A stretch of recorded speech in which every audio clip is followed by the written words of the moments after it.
Since 2003, this is The Sports Source with your host, John Pennington. The Sports Source is presented by Junk Be Gone, Pipe Wrench, and the Garza Law Firm. The Sports Source starts now. A Sweet 16 and 2 Elite Eights, all in 3 years. Second round Rick is dead. Can't say it anymore. If you hear people talk about it, you can say, that guy's an idiot. Can't say it anymore. Second round Rick is dead. Back-to-back Elite Eights. So for today, this will be the second time in 2 years we prepare you for an Elite Eight game. It will be the third time since we launched 22 years ago, and before that, it had never happened. So Tennessee basketball, you are swimming in new waters these days to where you are the power team. You're one of those teams that when you looked out years ago and thought, oh boy, we're going to run up against Duke. Oh boy, we're going to run up against Carolina. Now people are saying, oh boy, we're going to run up against Tennessee. It's a good place to be. You know who's saying that right now? Kentucky fans. And they were having a laugh going into that game thinking that was going to be a cakewalk. Not so. Tennessee smothers Kentucky. We'll break down that game here on the Sports Source. I need to say welcome into the Junk Be Gone studio. John Pennington, thanks for being here. We'll talk about the Tennessee-Kentucky game. We'll preview the Tennessee-Houston game coming up this afternoon at 2:20. We'll also talk a little bit about the Lady Vols, and there's a new injury on the Tennessee football front. What is the spinoff from that? And then we'll tell you. We'll make our predictions whether Tennessee reaches a Final Four or not. Let's get into it. Thanks, second round, Rick. First segment brought to you by Junk Be Gone. April is here. That means spring cleaning. Spring cleaning means junk you need to get rid of. Boxes, old furniture, stuff in the garage, stuff in the attic, even large items like old swing sets, tool sheds, stuff you keep out in the backyard that needs to go. It's an eyesore. How do you get rid of all that junk? Well, you call Junk Be Gone, or you visit junkbegone.biz. Mike Such and his team will take good care of you, as they have me many times over the years. Junk Be Gone. All right, let's welcome in the first group on our show today. We have over here Josh Ward and Tyler Ivins, both from 99.1 The Sports Animal. Good to have you back. Appreciate it, brother. Right over here we have Mark Pancratz, former Vol assistant coach, former D1 basketball player at Milwaukee. Mark, thanks for being here. Thanks for having me. And from GoVols247.com right down there, Ryan Callahan. Good to have you back. Thank you. All right. Just a fantastic, complete, top to bottom, left to right beatdown of Kentucky the other day. I mean, there was not an area where Tennessee, even the score, Chaz Lanier didn't look good in the first half. You're getting balanced scoring from everyone else. Darlington Dubar with the 3. You've got Akpara with 6, Milic with 6. Everybody picked up the slack. There was nothing in my mind. You guys may have a different view. There was nothing in my mind that was a drawback. But in terms of the way that game was won, well, let's take a look at the bracket here first of all. You've already seen it, but we'll show it to you again. Coming up today, of course, Tennessee versus Houston for the right to play Duke. Woo. And then Florida is waiting on the winner of Auburn and Michigan State, so it'll be Bruce Pearl versus Tom Izzo. You've lived through one of those, Mark Pancratz. They're back in the Elite Eight again. Now, in terms of the Kentucky game, take a look at these numbers. From the first game to the second game to the third game. Here's what I found interesting. I think all of us said, well, if Tennessee's going to win it, it's because Kentucky can't shoot like that again. Kentucky shot 50% from twos in the first game, 50% from two in the second game, 52.8% in the third game. Okay, but three-point field position, they can't shoot like that. 50%, 50%, well, they shot 40%. What was the difference? Look at the attempts. That's 10 more two-pointers and 9 fewer three-pointers. So they were still hitting, but you smothered them out. They didn't get as many. And look at the pace of play. From 65 in that first game, down to 62, down to 60, which takes away all those those threes they got to fire up there. That had a huge role in it. And that's something we talked about on our Sports Source Digital Network. We did a pregame video in case you missed it. And we said, will Tennessee get Kentucky into the mud? That was our debate. Turns out, yeah, they did. And I think that was the difference in the game. Mark Pancratz, takeaways from Tennessee, Kentucky. Defensively, hands down defensively. We were locked in defensively, got them off the three-point line, taking those two-point possessions, or two-point shots. And then I think we'll talk about Zakai. We had Zakai. They didn't. That was it. But Justin Gainey, Dubar, you look at our bench points. We've talked all year about one of our concerns was our depth. And we dominated the bench points to Kentucky's, and that was a major difference in that ball game. Gentlemen? A lot of things that I thought Tennessee just showed up, and this looked like the kind of game we were saying around midseason. They need to play this way. They were selective with their shots. They only shot 19 threes, got roped into 40-something threes the last time they played Kentucky. They were efficient on the 2-point shots they took, 24 of 38 or something like that inside the 3-point line. Remarkable. Out-rebounded Kentucky by 10. Akpara showed up in a big way. This was just an overall, and again, you got to start with the defense. Remarkable around the 3-point line. It was just an incredible team effort. They were clearly inspired to do something different from the first two times. And Ziegler getting downhill and attacking the paint over and over and over again. Perfect combination, Mark, whether we mentioned it with you during Afternoon Drive on Wednesdays or if I've shared it here. Perfect combination for a Tennessee win, at least in my eyes. That Python defense, as I always refer to it as, bench points and being able to not have Chaz Lanier or Zakai Ziegler shoot you out of a gym. All three of those were green check boxes. You already put up the numbers, and I echo, the bench points was the massive one, italics with the underline of why Tennessee was able to, I'll say it, dominate Kentucky in Indianapolis. You also dominated on second chance points because you were great on the offensive glass. That first half, the first half offensive boards, night and day. You put your foot on their throat the first 20 minutes. Josh, a complete victory. Yeah, Tennessee was tougher physically and mentally, and that was for 40 minutes. The Florida game, when Tennessee was not at full strength, they went all out for all 40 minutes. And Tennessee went all out for all 40 minutes, and once the Volunteers built a lead, there was no real opportunity for Kentucky to get back in it. Kentucky played some really good defensive possessions, and then the final 5 seconds of the shot clock, Tennessee still made a play, or those second chance opportunities that Tennessee found and did not give up to Kentucky. So any edge that the Wildcats needed to try to come back, it never showed up because Tennessee never let up. I was wondering what's going to happen here to start the second half, because they're going to go in and they're going to make adjustments, and then you're sitting there at the 13-minute mark. You're 7 minutes into the half, and it's still a 15-point lead. It's like, okay, they've done what they could do, and they're not coming back. One of the things, going into that game, you show me a team that Team X beats Team Y the 2 times they played, well, I'm going to be scared of Team X. But the one thing I'm going to like about that matchup is I don't have to worry about motivating my guys. I would have liked to have heard what Rick Barnes said pregame, because that team looked focused. That team looked like we know what happened in those previous 2 games. It's not going to happen here. Zakai Ziegler said the first 2 times we played them, we didn't play Tennessee basketball. That's what people always say when they lose the game. But in this case, yeah, it kind of looked that way. You didn't give them your best shot in those first 2 games. You did the other night. And the best shot is the toughness, bringing them into the mud and driving downhill. Again, I go back to some of the things that Coach Barnes has done. We talked about that defensive adjustments against UCLA, but how about how much ball screen offense he's doing? This is the most ball screen offense that Barnes has ever done in his coaching career, and it showed its face in that Kentucky game, and it's going to need to show its face against Houston, driving that ball downhill, getting paint touches, and then being able to spray it as making those passes, as opposed to Zakai making tough 2s. Great offensive game plan. You said something on your show, you've said something on our show before about where Zakai Ziegler might rank on the all-time Tennessee basketball player list. He keeps playing the way he's playing right now. You might be wheeling up that jersey next to another number 5 if you keep this up. Look, if they win today, there are going to be a lot of kids named Zakai. It's going to replace Peyton. Right? You're going to start seeing him way up at the top of that list. I mean, there's a generation, and it's an amazing story. Right. The fact that you spot this kid, you're at a tournament, and the thing I can't get over is because everybody's, is he a 5-star? Is he a 4-star? 3-star? What are they getting this guy for? Yeah. And even from the beginning, it's like, well, you're going to need players who will stick around.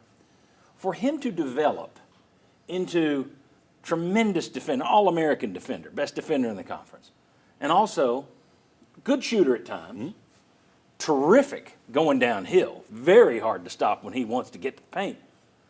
It's remarkable. I don't remember a story. It's hard to find a story like this. I mean, they're all individual. Chris Lofton was a great story.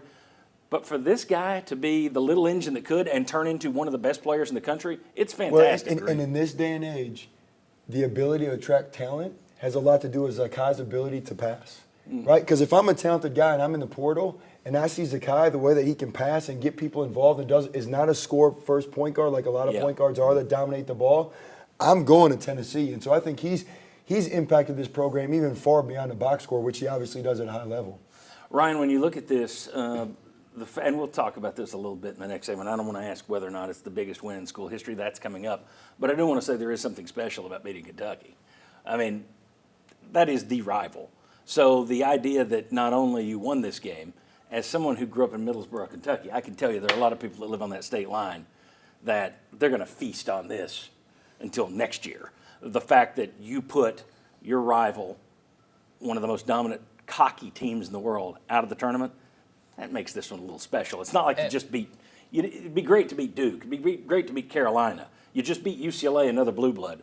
Beating Kentucky, that's special. And it's their first time back in the Sweet 16 in several years. They finally get a chance again, and you just squash them. And it wasn't even close. So I mean, for Tennessee fans, this is a really satisfying win on a lot of levels. I mean, just for it to end that way and never be a game in the second half. But for this team to answer all the questions about Rick Barnes and for Zakai Ziegler to cement his legacy, just to go to 2 Elite Eights, I mean, puts all these players in, I mean, unprecedented company for Tennessee basketball history. So it's a really satisfying win for fans, and I know they're going to get a lot of mileage out of that with in your interactions with Kentucky fans in the next few years. Any other final observations on the game? Any other points you want to make? Well, I just think we'll carry over into what happens next. I take away, again, the extreme leadership that they have. So Zakai Ziegler, Jemai Mashak, Jemai after the game saying we were not going to lose to Kentucky 3 times. So while we're talking about the possibility of that happening, they're not acknowledging the possibility of it occurring. They had such high-level confidence. Part of that comes from Zakai and what he's able to do on the floor. I think that's part of the story of Jordan Gainey, what he's done this season. He is so confident in whatever role he has to play as a scorer, if he's had to direct the offense. And I think the big guys, Felix Akpara, he showed that as well. The development from where these guys were when they arrived or where they were at the start of the season to where they are now is why they're back in the Elite Eight. To Josh's comments about leadership, Jemai Mashak, Zakai Ziegler, when's the next time you're going to see 2 guys stay for 4 years in the NIL era? Yeah. But the leadership in basketball IQ, these quick turnarounds when you're changing from scouting reports, how you defend ball screen. Like Kentucky wants to shoot it from 3. You know, UCLA didn't really want to shoot it from 3 as much. Houston's not going to want to shoot it from 3. So not only the leadership, but their basketball IQ and their experience to adapt in quick turnarounds is going to be key, not only for that Kentucky win, but it'll be key for this Houston win. Which is going to be a game that is much more your style. That's why the Kentucky game scared me, because you didn't play your style. That's a team that doesn't play your style. Could you get them in the mud? And you did. In terms of leadership, I will say this, the comments that you just quoted, the guy saying we weren't going to lose to Kentucky, they're saying that after the game. Kentucky had a couple guys say we're not losing to Tennessee before the game. I think that also shows a Rick Barnes coach team that we know well enough to zip it until the game ends. All right, let me tell you what's coming up. More Sports Source content for you. Take a look here. Saturday, we are back with the Sports Source Saturday kickoff. That starts again. We did it in the fall. Now it's going to be a year-round thing. That is Saturday at 11 a.m. starting this Saturday right here on WATE 6. So mark that down. I'm not sure if the grid guides are right yet. It may take a week or 2 to get those right, but go ahead, set it. Whatever it says there, just say 11 a.m. That's going to be the Sports Source on Saturdays. Lock us in. And then every day we've got new content. I showed you the pregame video we put up about the style. Can Tennessee get them to play their style? The Sports Source Digital Network, it's free content. It's on YouTube. We're putting up all kinds of stuff every week, 6, 7 shows just for you. All of them right there. So more Sports Source content. Here we are Sundays. Saturdays we're starting back up. Sports Source Digital Network, Monday through Friday and Saturday and Sunday. It's week-round, year-round Sports Source for you. All right, when we come back on the Sports Source, was this the biggest win in Tennessee basketball history? I think so. We'll see who disagrees, and then I'll tell them why they're wrong. Come on back.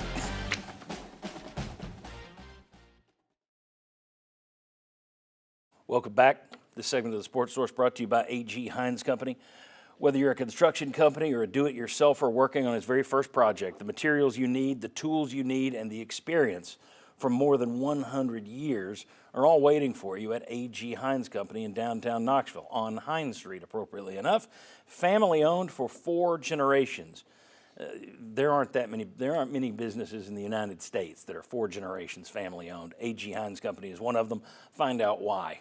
aghines.com, but visit them downtown Knoxville on Hines Street. All right. I want to welcome the next member of our panel, longtime media member, longtime member of this show, Bob Hodge. Bob, thanks for being here. Glad to be here. And I'm going to start with you. Vols reached another Elite Eight with their blowout throttling of Kentucky. That's as far as Tennessee has ever gone in the tournament. Not only is Kentucky a blue blood like UCLA, this is a pretty good tournament run. If you look at it, you beat UCLA and Kentucky back-to-back. That's kind of fun. UK is also Tennessee's most hated rival. Now, you guys may disagree with that. I don't know. Again, if you grew up in Middlesboro, Kentucky, there's nothing even close. That Tennessee-Kentucky rivalry is just I would say for sure. I failed to wear my Ray Mears orange jacket today, but yes. Yeah, I thought that was a Vanderbilt thing. But it's okay. Vandy, Kentucky. Okay. Yeah. Bob, Was this the biggest win ever in Tennessee basketball history? Well, you asked the question last night when you sit around and run down for the show. I did not want to have recency bias, so I went back and looked at Tennessee basketball history. Did not realize Zora Clevenger went undefeated in 1915. Which Zora really, was great, man. really didn't help answer this question. But what happened yesterday is the biggest thing that happened. But I do think this is Tennessee's biggest win, because if you look back through their NCAA tournament history, and it's ended twice before here, you've got a chance. It's the biggest win today at 12 o'clock. If Tennessee wins this afternoon, it's now the second biggest win. If they win next week, it's the third biggest win. But for right now, at this point in time, because of what you said, because it's Kentucky, yes, I think that makes it the biggest. It would be like you went to the football playoffs and you beat Florida or Alabama. It's bigger than when you beat somebody from someplace else. That's the way I took it. Go ahead. Okay, ranking them, and this again will be reshuffled the deck depending on the results today. This will be our poll question for you next, and it's exactly what you're going to say. It's three options. It's three options. You're either going to talk about last year's Sweet 16 win against Creighton that had 2 All-Americans on it. You're talking about last night in a win in Indianapolis, 2 nights ago against Kentucky. Or it's the very first time you tasted the Elite Eight, and that was that matchup against beating Ohio State to then go toe-to-toe with Michigan State. If you said, hey, if there's one on the side that perhaps maybe you would pull in, going to Memphis and becoming the number 1 overall team, that big Saturday night win. First time, yeah. So it's in there. But we're talking about a whole other hog if we're talking about Tennessee beating Houston later today. But for me, it's number 2 between what you did beating Ohio State to get to your first ever Elite Eight. Okay, so it's for you, it's about the first, not about who you beat. Correct. And I'm with Bob. To me, there's something extra. You put out, if you got in a national championship game and you beat Florida State, that's great. If Tennessee had beaten Florida in '98 in the national championship, that would have been even better. It would have beaten Spurrier over there. Am I allowed to take it another step by saying because Tennessee had control of that game the entire time? They had their hand around Kentucky's throat and says, you'll go when we say you go. Had they beat them, bang, at the buzzer like Jemai Meshack and Bama, bang, number 1. But it's because they looked at Kentucky and went, okay, this is good. See, and I like the throttling. Go ahead. Yeah, I think sports animals unite here. I don't think this one takes a backseat, so I'm not ranking it number 2. I put it there with the first time you get to the Elite Eight beating Ohio State. That's a big-time opponent, Evan Turner, dramatic to the end. So that's a difference in the game. That comes down to the end. Or beating Memphis, it's Calipari, and becoming number 1. So I think the memories of those games will hold up just as well or even better than the memory of the game from 2 nights ago. But it is Kentucky, and it is a team of beloved players that I think factors in too. So that's why I think the Friday night win over Kentucky is up there. I would rank it with the win over Ohio State. I also wonder if this is an age thing, that rivalries mean more to older guys like us, whereas younger guys, it's not. That's a game. It's not really. You're not as into Kentucky or what. It's more about that moment. And is that fair or no? Josh's last point, he brought up Calipari. It's Mark Pope and a bunch of nice guys. Like, there's not a guy on Kentucky's roster where Vols fans are going, yeah. It's just like, okay, it's Kentucky's roster. So of course you were on the staff in that Ohio State game. Yeah. So Wisconsin, Milwaukee, we make it to the Sweet 16. Coach 7 juniors, we're all coming back next year. Coach Pearl had always told me, I was kind of, even before I coached with him, I was kind of his right-hand man in the locker room. He always told me he would never take another job and leave Milwaukee that the players wouldn't push him out towards. Say, like, Coach, you got to take the UCLA job. You got to take it, because that's a blue blood, right? So we go to Sweet 16, we win it. He calls us all in 2 days after and to announce to us that he's taking the Tennessee job. And all of us seniors are looking at him like, Tennessee? Like, why in the world would you go to Tennessee? You're always going to be behind football and Pat Summitt and Lady Vols. Why would you go to Tennessee? So I tell that story from the standpoint of I go back to the first one. It has no reason because I was on the staff. It's not that biased. The reason is because Tennessee basketball wouldn't be Tennessee basketball that it is today, arguably a blue blood now, if it wasn't for that first Elite Eight run that put us on the map to say, hey, we're a high-level program, high-level recruits, donors support this program. And so I go back to the first one of the reason why that was the biggest win. But this one is a close second because of all the things you guys mentioned. Bob, let's finish. The Kentucky thing, and maybe you're right. Maybe it is me and you growing up in a different era when Kentucky was, you had Alabama in football way before Florida was everything in football. And you had Kentucky in basketball. Those were the games that every year just meant more. And so that's the reason I have to push it up. And I think the fact that the first one, I mean, that's a great point. That's my number two. Yeah, I mean, they're right there together. Yeah. But I just, to me, being Kentucky, and they may be nice guys and know, it's not Joby Hall or Adolph Rupp or any of the coaches in Kentucky that you haven't liked. But it is still stinking Kentucky. And I think it just means a little bit more. And that is not to denigrate that first one whatsoever. Heck, it's not to denigrate the first one was an upset. You were the 3 in Ohio. No, you were a 6 and Ohio State was a 2. So that was an upset as well. Whereas this one, you were the favorite. You were the 2, they were the 3. If we were talking about us beating Ohio State after the football team lost that bowl game against Ohio State, we may be thinking about it. We've got some hate. We're getting some hatred towards Ohio State. Well, yeah, there's a couple of names. Well, that's Aaron always Kraft, easy to do. People still freak out over. But to me, again, I think anybody that lives along that state line will tell you that Kentucky-Tennessee rivalry is a big thing. But maybe it is that Kentucky hasn't been there in a while. They've dropped off a little. Tennessee under Rick Barnes has had so much success against Kentucky. He owned Calipari for the most part. Yeah, Bingo. Could it be if this were Rick Pitino when they're 95-96 and you beat them? If this was Calipari when he had him at the Heights, that might be a little different. But to me, I'm sorry, to be able to beat down on Kentucky. Once again, you may be 5 hours away from it being relegated. See, and here's the other thing. If you had lost that one, if you'd lost to Ohio State, okay, you didn't make the Elite Eight again. Yeah. If you lose this one, that's Kentucky that puts you out, and they beat you 3 in a row, and they got that counts more for me. But very good. It's 3-2. The other way around. You're going to have your say next on our poll question. When we come back, Rick Barnes versus Kelvin Sampson. We'll get the coach's take on those two coaches next. Come on back.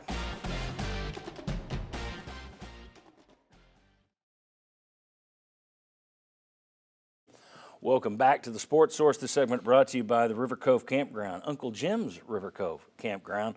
Folks, millions of Americans love to do the RV thing, and there is no better place to do the RV thing than right on the banks of the Little Pigeon River, 10 minutes from everything up there in Sevier County in terms of all of the sights to see, all of the things to do. It's right there.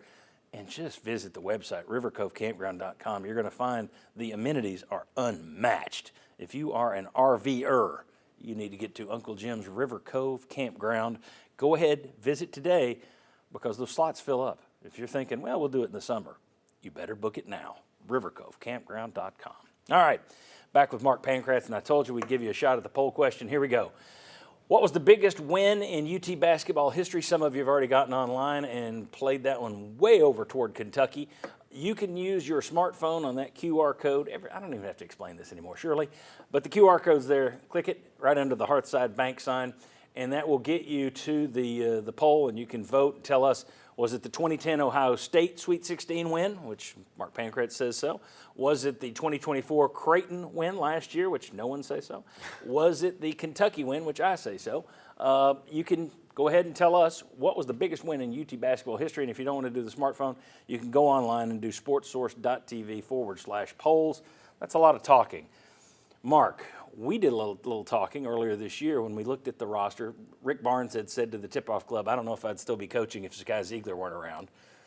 Okay, then you start reading ESPN's referring to rumors about him possibly retiring. They ask him this week before the Kentucky game, retirement. He makes it pretty clear, I'm planning on being back next year. I'm not going anywhere. Yeah. That means we were wrong, means great news for Tennessee if he's back. Absolutely. I mean, you look across the board, how many coaches are doing what he's doing. I mean, he's got the highest winning percentage over the last handful of years. I mean, the level of consistency, the type of guys that he's bringing in the program to represent the orange and white. I mean, we're blessed to continue to have Rick Barnes as long as he can coach. The fascinating thing is you look at all of these guys, and we've talked about it earlier this year, all of these guys who are leaving. You've had guys that have left who were younger, like Jay Wright, who said, I don't need this mess. All of the guys who are in their 70s are getting out. There's only a handful left. Izzo, Barnes, Sampson. 3 of that handful are in the Elite Eight. So it's those matchups and what Pitino's doing now. I mean, you're seeing some of these veterans that are still have their fingerprints all over the game. All right, I want to give you a quote here. Let's go ahead and put this up. Kelvin Sampson was asked this week about similarities between his team and Tennessee's in terms of, they both are defense first. They both score. They're happy in a 60-point game. Here's what he said, though. There's probably not as many similarities as you think. I think when you're the head coach and you're getting your defensive rules and things like that, your core values of your defense, usually it's based on things you run a lot. We play out of a lot of pick and rolls, so we try to be really good at pick and roll defense. And every team we play comes up with a plan to try and beat it. Now, we're going to go through some numbers in the next segment. He's not referring to similarities, and style may not be similarities. Statistically, incredibly similar, these two teams. Almost mirror images is what we'll show. Talk to me about the styles, Rick Barnes and Kelvin Sampson. The good news is I'm not worried about you're having to slow them down. Both teams are going to be in their comfort zone, I think, as comfortable as you can be with stifling, smothering defenses on both ends. And both of them have elite point guards in Uzan and Ziegler. The ball screen defenses thing is interesting. Houston really wants to blitz a ball screen, so double team the ball screen, really push you outside where you're playing offense outside the three-point line. Whereas Tennessee has showed some different looks of ball screen action. Really, I think Akbar has done a good job at times of switching late in clock. Sometimes they're hard hedging it. Sometimes they're playing drop, giving up a pull-up, jump shot. And that difference could be a key. Houston is really good at attacking downhill. They don't have anybody over 6'8" that gets any minutes. Whereas Tennessee, Rick Barnes' MO has always been to get the ball inside. Yeah. So there's a lot of similarities like you talked about, but there are some pretty strong differences as well. Is there one area of this, and we've got a couple more segments on Tennessee-Houston, but let's just start that ball rolling. Are there areas where you look for, you could tell the fans right now, here's one to watch for. Here's what you need Tennessee to do. In this matchup, it'll be a good sign if. The last couple months, Houston's only lost one basketball game to Texas Tech, and they gave up more than 10 points in ball screen offense. So I think as we've kept the ball in Zakai Ziegler's hands more, can we score out of that ball screen offense, or do we get back on our heels and now we're playing away from it? So I think if we can score out of ball screen offense, and then it's just rebounding. I think when we're rebounding the basketball well, we've got a chance to beat this team. We can beat anybody in the country. But when we don't, things can happen like against a good Florida team where we get ran out of the gym. Well, and you also run into as well, you don't know when someone's going to come out and just have one of those nights. Maybe it's you, maybe it's them. But Alabama the other night hitting 25 threes. Well, there are nights when I'm just not going to miss. But that's why I think all the fans feel a lot better going into this Houston game, because they've proven they're not a team that can shoot the ball from three and get hot like Alabama did the other night. What's interesting, well, we'll get into that next. They actually shoot from three better than you, but you shoot scores more in terms of volume. So in terms of effective field goal percentage, that's why Tennessee is higher. Let's get into that next, and then we're going to do more on the matchup. Lots more to come in today's show. Houston, Lady Vols, fall football, our predictions. Will Tennessee make the Final Four? And some computer and analytics predictions. We'll show you those as well, what people around the country are saying. Come on back on the Sports Source.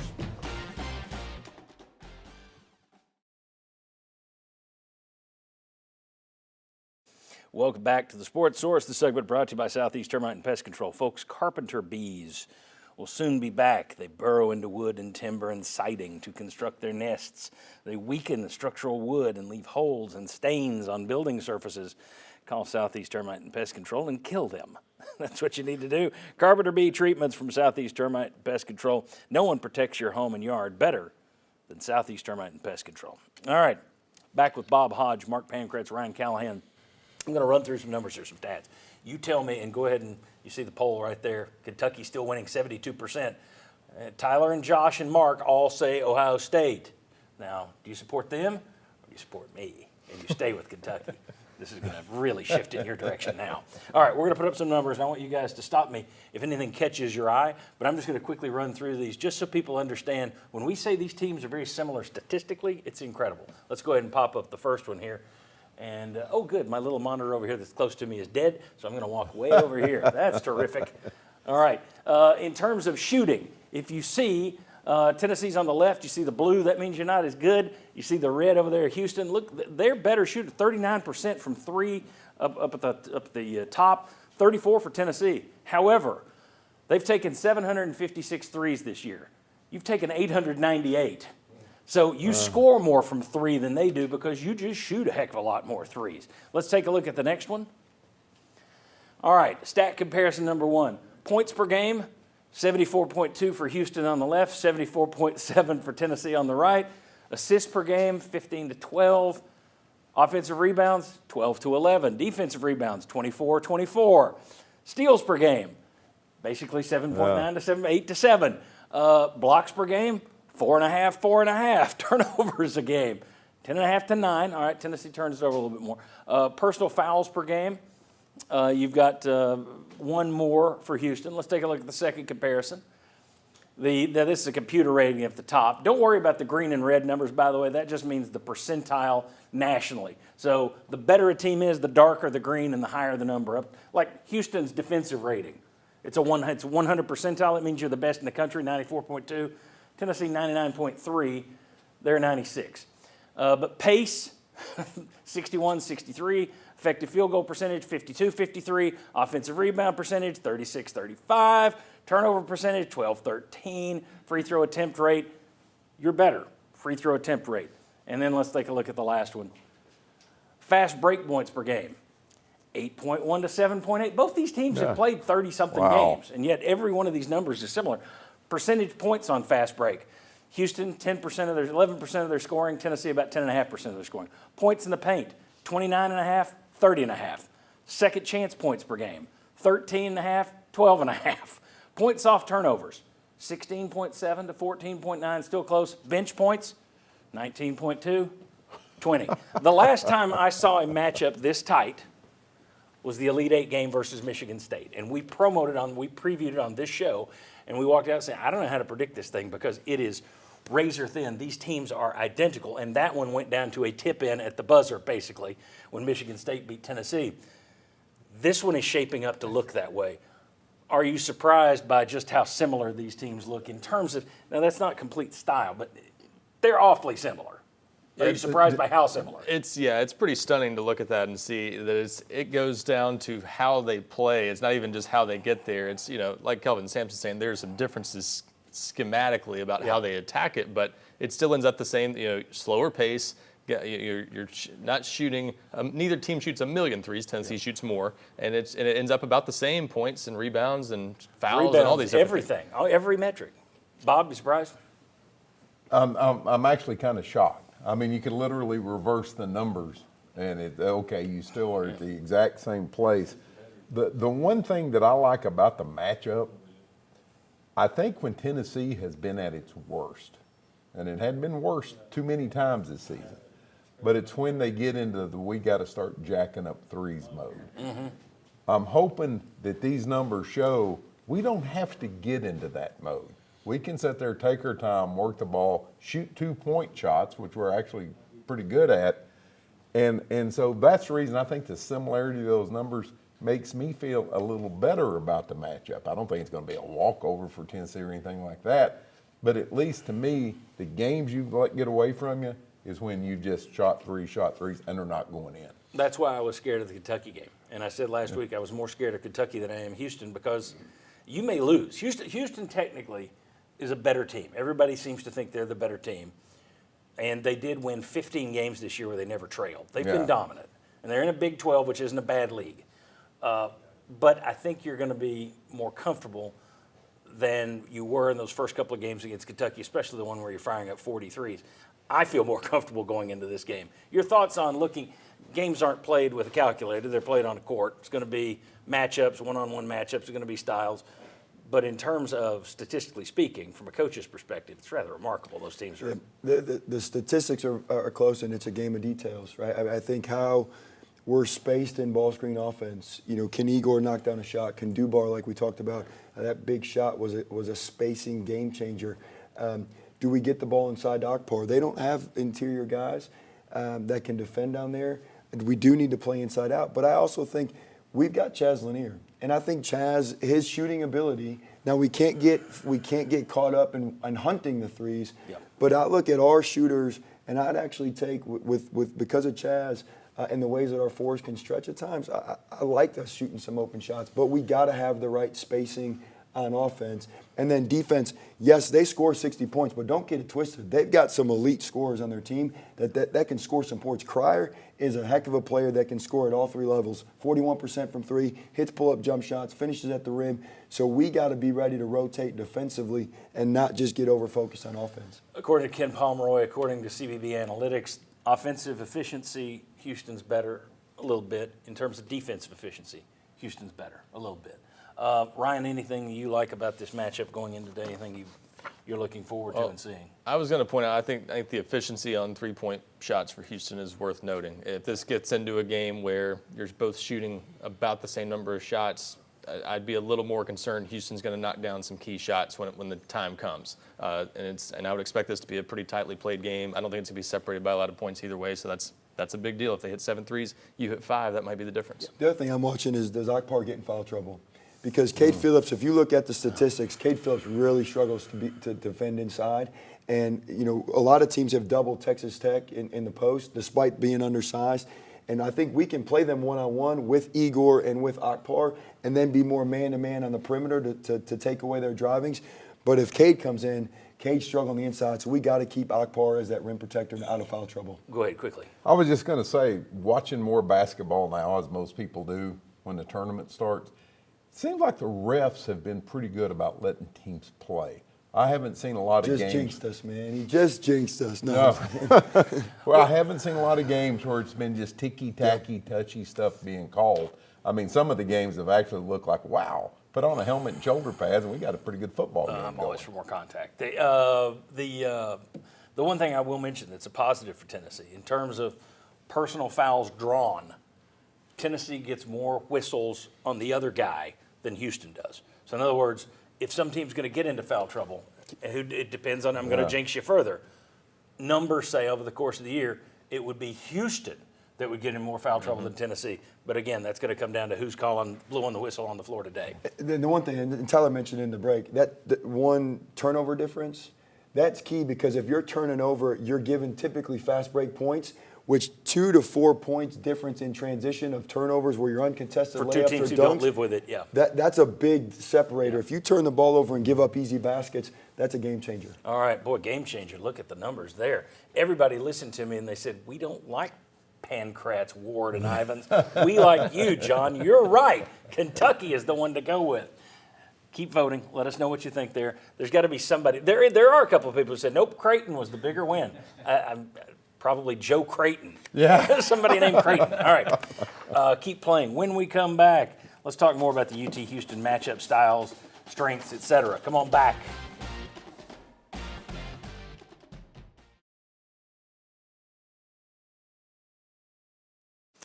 Welcome back into the Sports Source. This segment brought to you by Madisonville Marine. You've got one day. Today is March 30th. These deals go through March 31st, so you're going to have to race, I tell you, down to Madisonville on Highway 411 North down there to get up to $4,000 in rebates on Skeeter bass boats, up to $2,000 in rebates on G3 John boats and bass boats, up to $2,500 in rebates on Suncatcher pontoons. Folks, the clock's ticking. Do you hear that? Madisonville Marine, Highway 411 North in Madisonville. There is no better place to buy a boat, especially if you can get down there by tomorrow. madmarine.com to learn more. All right, let's remind folks of the poll one more time. I just did it. Is it shifting? Boy, it continues to go to Kentucky. It continues to go to Kentucky. So what does it feel like to lose? Over here. What does it feel like to be a loser? No, I'm just kidding. We're just taking a whooping like Kentucky did a couple of nights That's ago. right, that's That's right. working out for us. Okay, folks, thoughts on today's game. Hard to imagine anyone being more important at 220 than Zakai Ziegler. I think it starts with Ziegler and the game he plays and how much he's able to attack the basket and how Houston can try and stop that. Thoughts on today's game? Start it with Zakai Ziegler. Guard play, guard play, guard play. We were just talking off the air about how Houston has transitioned from last year's roster to this year's roster. I just randomly on the air one day made a comment. Will and I were going back and forth. He goes, who you got winning the national championship this year? This was October. They had barely just started practices. And I said, give me Houston just because I like what LJ Cryer and Miles Uson are going to be able to bring to the table. Little did I know that fast forward 4.5 months later, the one matchup I've always wanted to see, Jemai Meshack against LJ Cryer. Take it a step further, Zakai Ziegler versus Uzon today. Yeah. who's going to be the most efficient from deep, who is not going to dry up the well. And I think, Mark, I'll go ahead and just knock it out now. You made the best comment so far on the show when we were offset. If Felix Akpara gets in foul trouble today, I think it's all but done. They have got muscle down low at Houston. Kelvin Sampson has formed together a better roster in 24-25 than I thought he had last year, which I thought was his best roster, 23-24. Yeah, I was going to go with Akpara because the difference I think that he can make on both ends of the floor, his defensive ability, lob opportunities with the Zakai, I mean, all this plays together, of course. I would also throw out Chaz and Jordan Gainey's shooting. Can they knock down outside shots? I don't think they have to go crazy, but if Houston shoots like it's capable of and is efficient from the outside, as you guys discussed in the previous segment, the best guys to keep up with that would be Jordan Gainey and Chaz Lanier. Mark, let me ask you a question. Did you watch the Gonzaga-Houston game, or were you out of the country at that point? I was out of the country. Okay, Houston has a lead. Gonzaga runs a press at them down the stretch, and Houston falls apart. They almost blow the game. It looked like a college team versus a high school team. Their free throws were just... It was brutal the way they collapsed against that press that Gonzaga threw at them, to the point that you're sitting there thinking, maybe you should have done that earlier. Do you think Rick Barnes has paid attention to that? Do you think you'll see any pressing from Tennessee or is that just, that's Kelvin Sampson team, they'll be fine? Well, I think you saw it against UCLA, right? UCLA wanted to get inside, they want to slow it down a little bit, and we did that little 1-2-2. We picked up tempo a little bit. So at the end of the first half, it made the difference. Yeah, I think we will see some of that to try to speed them up and keep them off balance, right? These really good teams, if you get into a rhythm offensively, even against an elite defense, if the offense gets into a rhythm, they can score some points. And so I think what you guys mentioned, guard play, Akpar, those are all good, and I agree with them. Back to the details, I think it's not the main players. The main players got to step up on both ends. If your main players don't step up, neither team's probably going to win. So I go back to Meshack's going to be on the floor a lot. I've said it for the last 2 months. He's got to give us something offensively. And if he can give us something offensively because he's going to be on the floor so much defensively, that's one thing. And then Igor. If you're blitzing ball screens, he's regressed. If you're blitzing ball screens, that means there's going to be space out of pick and pop. And Igor has got to be able, or Dubar, has got to knock down some perimeter jump shots because now their guard play, their rotation has to rotate out to a shooter as opposed to rotate out to a Akbar who's not going to shoot it, a Cade Phillips who's not going to shoot it. So those guys have to be able to knock down some perimeter jump shot, not get hungry with it, but they have to be able to space the floor. Is this lazy what I'm about to say? And you can decide. We started the show today talking about look at all the great things Tennessee did to beat Kentucky last night. A, B, C, D. Tennessee has to have a Kentucky-like game what they had Friday to be able to beat Houston today. Yes or no? In the last 10 minutes of that Kentucky game, I was literally sitting there thinking, guys, you may want to save some of this. Bingo. Yes. You're playing too perfect. There's nothing where I'm sitting. Everybody contributed. There's no one that was a hole on the box score. You did everything well. I'm like, Alabama's saying the same thing, right? Yeah, they went out and knocked out a bunch, and then they lose by 20 last night. I mean, Duke is really, really good. Yeah, but still. They made all their shots 2 nights ago. You can give us some predictions? Tennessee in the Final Four next week? I picked Houston in my bracket, but the way that we're playing right now, a lot to do with those role players. The fact that we can win against a really good Kentucky team without Chaz Lanier shooting at a high clip, I think we can get it done. Okay, good deal, Mark. Thank you very much. When we come back, predictions for Tennessee-Houston later. We've got football coming up still, a little bit on the Lady Vols next. All right, there's still people out there who think, well, I don't know that she's going to be any better than Kelly Harper was. Let's talk about Kim Caldwell's first season and the trajectory of the Lady Vols program next on the Sports Source.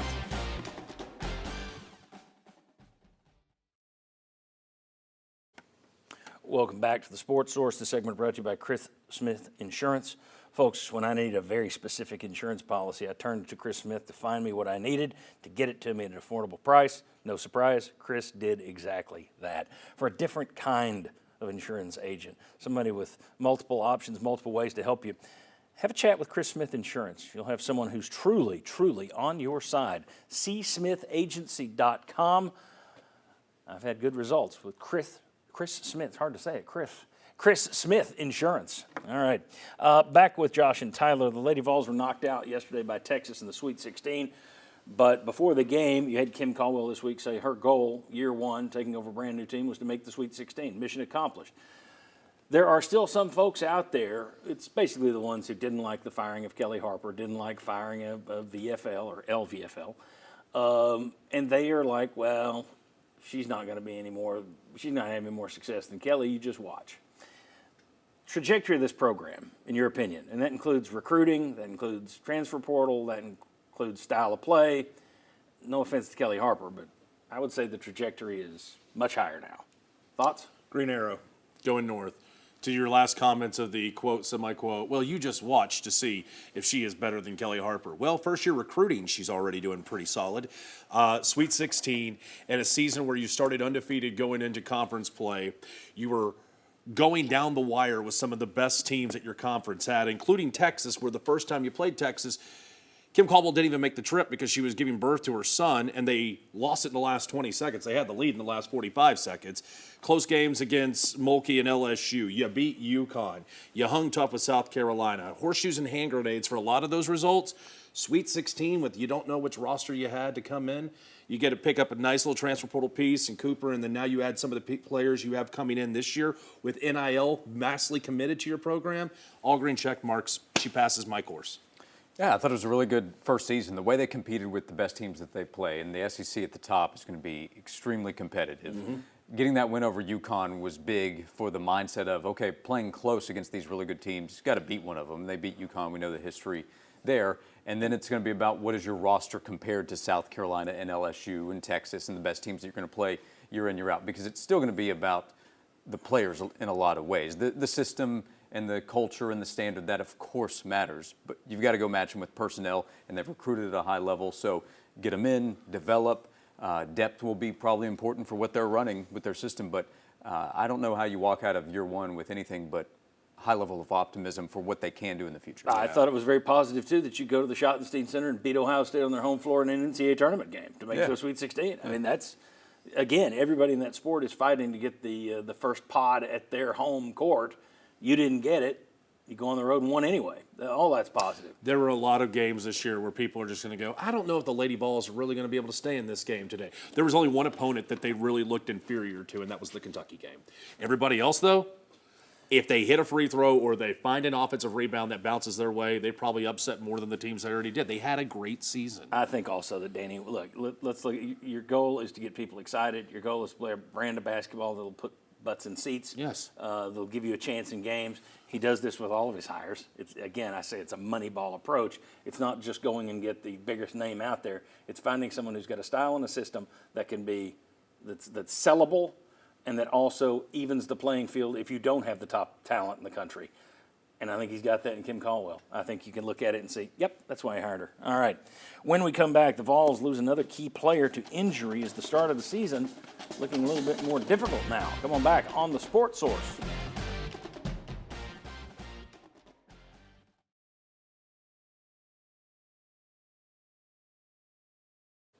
Welcome back into the Sports Source. This segment brought to you by Safety Systems. Whether it's the most advanced home automation system you're looking for, a system to make your home life simpler, easier, or if it's a state-of-the-art security system for your home or your business, VFL JJ Surlis and the folks at Safety Systems are the crew to call. I've used them for many years, been very happy with everything they've ever done for me. SafeTsystems.com. Make sure you spell that right when you're looking for them online. SafeTsystems.com. All right, let's see the final poll results. How did this one wind up? Kentucky, 81%. See, these people understand the history of that Tennessee-Kentucky rivalry. Creighton gets 2% and then 17% there for the Ohio State game, which to me, it's closer than 81 to 17 if you just looked at those two. But still, I think that the Kentucky rivalry. I question the whole Creighton 2%. Hey, but I give, cheers. Two All-Americans on that team, though. Cheers. Okay. Jermond McCoy tore the ACL early in the offseason and they're hoping, will be ready for the start of the season. It'll be close, maybe into the season. Now tight end Miles Kitselman has gone down with a pectoral injury. He's already had surgery, and now they're looking at him being back at some point during the season. Again, they're hoping that's a quick recovery. Who knows? That's two experienced, important players. Before we get into who needs to step up for Kitselman, let me ask you this, Ryan. Tennessee opens with Syracuse and Atlanta. Then you got East Tennessee State. Then week 3, you got Georgia here, which is going to be tough anyway.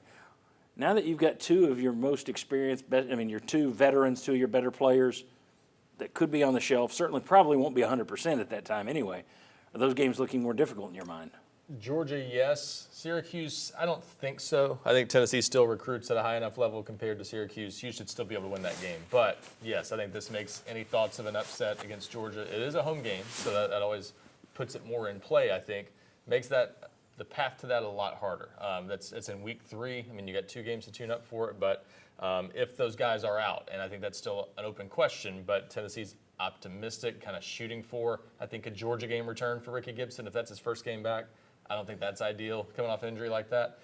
If Miles Kitselman, everything you hear about a torn pectoral surgery, 6 months is kind of the bare minimum recovery. It sounds like a lot of times. So you're looking at end of September probably in most cases. So we'll see if it's a quick recovery. But to me, if one or both those guys are out, beating Georgia is a lot harder, and it's probably a tough task anyway, even at home. I think it. I'm not saying Syracuse is going to beat you, but I think if you take those 2 guys off the field, I think it makes that game a little more difficult than it would if you had them. You've already got questions. You got to rebuild your running game from last year. And I think Kitselman's more important to your running game than he is your passing game. Yeah. Just simply because, in the course of the history with Heupel, the tight ends, okay, it's important, but it hadn't been a focal point. So in a year when you're rebuilding your running game, that's what makes me worry about it more. You think tight end, you immediately think passing. Right. But I think running is where it could be more important. This might be the most asinine comment of the show, but I'll just tell you right now, I think the Kitselman injury is a lot more important than the Jamon McCoy injury is because of what you just brought it up. Because the offensive line is such a large question mark, and Miles Kitselman last year graded, his run blocking was graded as one of the best on the team. Yeah. If you do not have that now to be able to assist you with some of the new building on the offensive line that you already have a giant question mark of. You're going to have a new starter at right tackle, and it could be a freshman. Yes. But I'm still going to go though with a really, really good cornerback is going to be more important. Maybe. I mean, especially against a pass-happy Syracuse program. Now they lost their quarterback. We don't know what they're going to have, but they are pass-happy. So whoever's out there is going to be tested. Right. And I'm sorry about saying that was the most. In a way, though, you look at the offensive line, that font size question mark was at 24 with the offensive line. It maybe grows to 28. Maybe goes to 30. The point is, you better hope some of these other tight ends can step up and go, all right, Star, some of you guys in the backfield protection of Nico, that now becomes a more serious question. How do you feel about the tight ends? Yeah, that's the concern, is that the drop-off from Kitselman to the people behind him might be bigger than potentially what you have with Ricky Gibson to, say, Jalen McMurray, where he played pretty competently most of last season. So I think the drop-off there, Ethan Davis, the challenge for him is can he block effectively? Well, he's gotten there. He's a guy that when he got on campus, it's like, he could be a special athlete. Right. But he's not shown he can be the run blocker he needs to be. And, that, as Bob said, in this offense, you have to be. Yeah. That's the priority at tight end in this offense to that point. You would write about it. You would talk about it on your show on Sundays during football season. Why aren't we seeing more Ethan Davis? Well, because the snap counts are getting so lopsided because one can block, the other can't. Yeah. And this is now a story coming up here in March. And so you were just smacking me down for even asking that question? No, it's now what it's called is go back to the books and we pull a little bit of footage. Yeah, that's what you get for hyping up Kentucky. He's just mad about the whole loss. And behind Ethan Davis, you have Cole Harrison, a second-year guy who's been limited in practice so far this spring. Deshaun Brame, a true freshman, and Jack Van Dorselaer, another true freshman. So is Tennessee tempted to even explore the transfer portal now? Art Van Dorselaer, which opens up this week? Or has already been open? Next month. Next month, excuse me. I'm going to, maybe I was too impressed by McCoy last year at cornerback, but I mean, I thought he was pretty good until the Ohio State game, and they all got exposed. Well, nobody was good against Ohio State, but I think you've lost a good, solid role player on offense and potentially one of your top 2 or 3 defensive players. So that's where I see it being weighted more to his loss than Kitselman. Well, if you look at it, 5 most important players on the field, you've got to have a number 1 corner, you got to have a pass rusher, you got to have a left tackle, got to have a number 1 receiver, got to have a quarterback. Nobody talks about the tight end, but you did lose your number 1 corner. So I agree that McCoy's a bigger loss, but Kitselman is not to be ignored. Well, one final thought related to what I was just saying. Quickly. Great thing this is happening now as opposed to at the end of spring. Now you've got 2 scrimmages and the spring game to evaluate whether you need to go to give somebody to patch that thing. Let's talk about the scrimmage and Tennessee's new scheme next. Coming back on the Sports Source.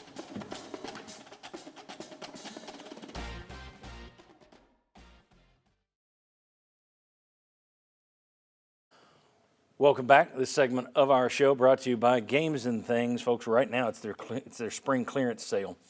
Everything in the store up to 50% off. 50% off, up to. That's Games and Things in the corner of Kingston Pike and Lovell Road. They've got shuffleboard tables, poker tables. They got Pop-A-Shot games. Bob, you a fan of the Pop-A-Shot? 50% off? Yeah. Well, up to 50%, depends on okay. the item. But yes, they got Pop-A-Shot games. Bob is, we have to fight him away from the Pop-A-Shot we've got at the Games and Things Arena in our Sports Source Digital Network studio. OurGameRoom.com to learn more, but take advantage of their spring clearance sale right now. Games and Things. Okay, we're going to be quick right here. Tennessee has its first scrimmage coming up tomorrow. It's closed to the media, so we'll all just be repeating what they tell us to repeat. And everyone's going, well, they look good. We'll have no idea. That's just what the coaches say they look good. We've done this before. In 2005, Yep. if you go back, 2005, that offense was going to be great, and then it was terrible. Nico Iamaleava recently used the word new scheme when talking about Tennessee. There are rumors that the pistol will be added as a new formation. Any other rumors, reports that anybody wants to bring up in terms of tweaks to this offense? They're not throwing the baby out with the bathwater, but it does sound wisely like they're adding some new wrinkles, which I think, looking at them last year, it's time for some new wrinkles. Anything anybody wants to add, or is everybody sworn to secrecy? I think they'll do some different things with the receivers, moving them around maybe a little bit more than maybe not always stationed out on the perimeter, things like that. So clearly they've taken a look at some things, as you do every offseason. Seth Luttrell, another mind they brought into the room that has a good offensive background. And a head coach. Yeah, so it makes sense that they would add some new wrinkles. And clearly I think they knew after last season they needed to change things up a little bit. It was getting maybe a little stale, or just some things they needed to do to help some guys out to get things started. Let's do this very quickly, since I want to blow through this and leave a lot of time to talk about basketball. Josh, if you got to tell me in a sentence, what's one thing you want to hear? I would say see, but what's one thing you want to hear coming out of the scrimmage tomorrow? Well, it does come back to the passing game and the young receivers. I want to hear that Mike Matthews stepped up and made plays. I want to hear that there is more to the passing game, that there's more that Tennessee is asking of the wide receivers to challenge opposing defenses and defensive backfields. That's where I was going. I want to hear that Matthews and Staley are standouts. I don't want to hear that, they look pretty good. Nope, not good enough. Nope.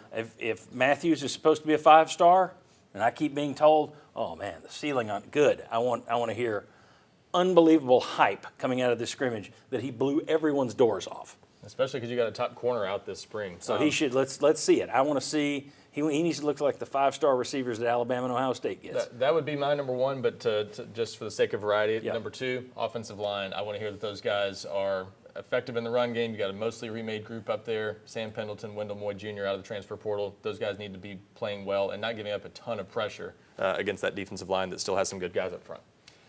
You got my number one. You got the number two. So I want to go with Tennessee. Are they going to be able to run their tempo again? Are they going to be able to look smooth? Because I think you've got 2 years in a row where your offenses look clunky. The car's running. It just ain't running like it did a couple of years ago. So I'll go with that one, that you're getting back to that smooth, good-looking offense that you had. Which is, you're replacing your center. So well, if you don't, Cooper Mays have was in there, the it was receivers faster. and you don't have the offensive line, you can run as fast as you want. It ain't But I gonna mean, make any difference. but we're talking about guards here. That center position is another big one, because when we're talking tempo, a lot of that's going to go back to whoever winds up winning that center position. All right, when we come back, will the Volunteers reach their first Final Four? We'll give you our predictions next on the Sports Source. Come on back.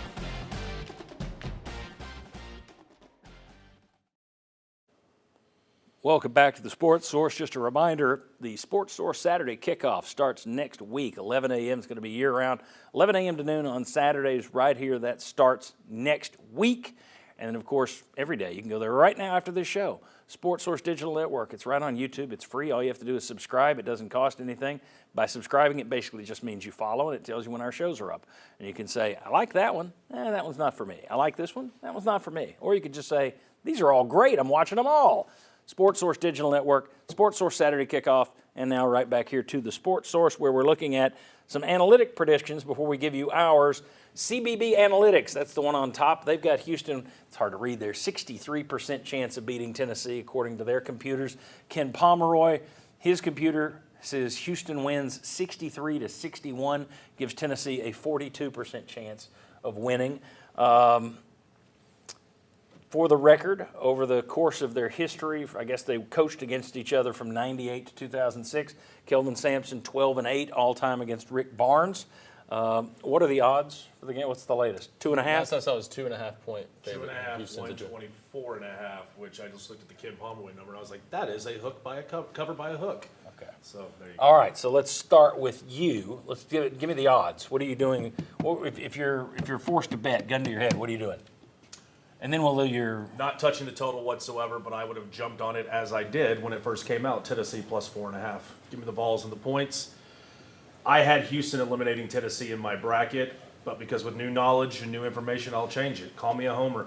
Duke's playing the best basketball in the NCAA tournament, and the Tennessee Volunteers are playing the second best basketball in this NCAA tournament. Welcome to the Final Four as of 4:30 later today, University of Tennessee. Homer. You said call you a homer. Now, I'll wear the crown. we'll see if we all are. What do you got, Josh? Call me great. I had Tennessee before the tournament going to the Final Four. Last week on the show, you asked for an update. I said I'll still take them to beat Kentucky, get to the Final Four. They look better than I thought they would against Kentucky, so why change the pick now? So I'll take Tennessee to win. I took Houston over Tennessee initially when we filled out that bracket on the bracket show on the Sports Source Digital Network. I changed my mind. I was scared to death of Kentucky in the Sweet 16. And I was wrong. I'm going to change my mind again. I'm taking Tennessee over Houston. I think, look, I think Houston's a little bit better team. I just think, and this is not analysis at all. I got a feeling. I think it's Tennessee's year. I think Zakai Ziegler's the right guy at the right time. I also think Rick Barnes, second round, Rick's dead. But Rick Barnes hasn't made a Final Four in 20 years. If he's going to get past somebody at this stage, it's going to be somebody who's also not great at this stage. Yeah. Kelvin Sampson. I'm in with Tennessee. Ryan. I'm changing my pick too. I had Houston in my bracket. I had Houston going into the weekend, honestly. But seeing Tennessee play the way they did against Kentucky, following the way they played against UCLA, it just feels like Tyler's saying this is a hot team, one of the hottest teams in the country. I think Tennessee wins. Another reason that I'll do that is seeing Houston against Gonzaga's press. Yeah.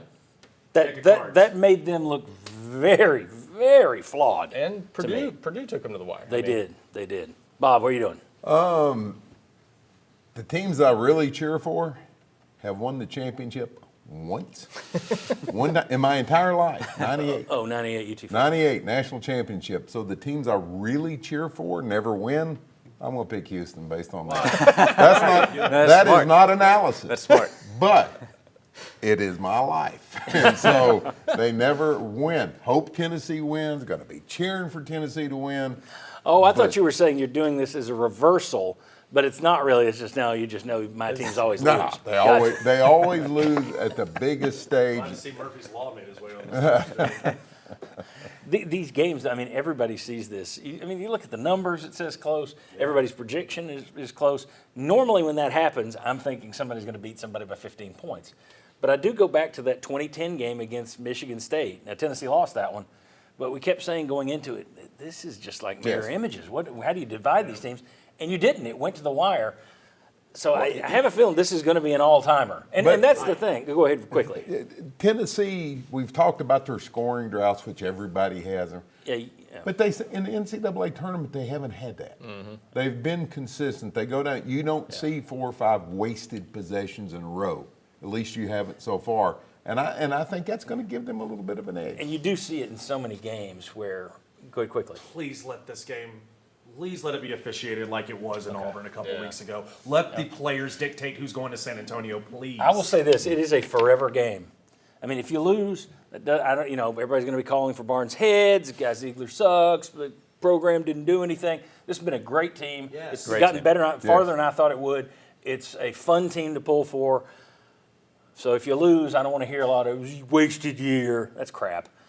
However, if you win, this is a forever. We talked about Ohio State changing the way you got past the Elite Eight. You got to the Elite Eight. This is one, and we got some dancing music going on in the background.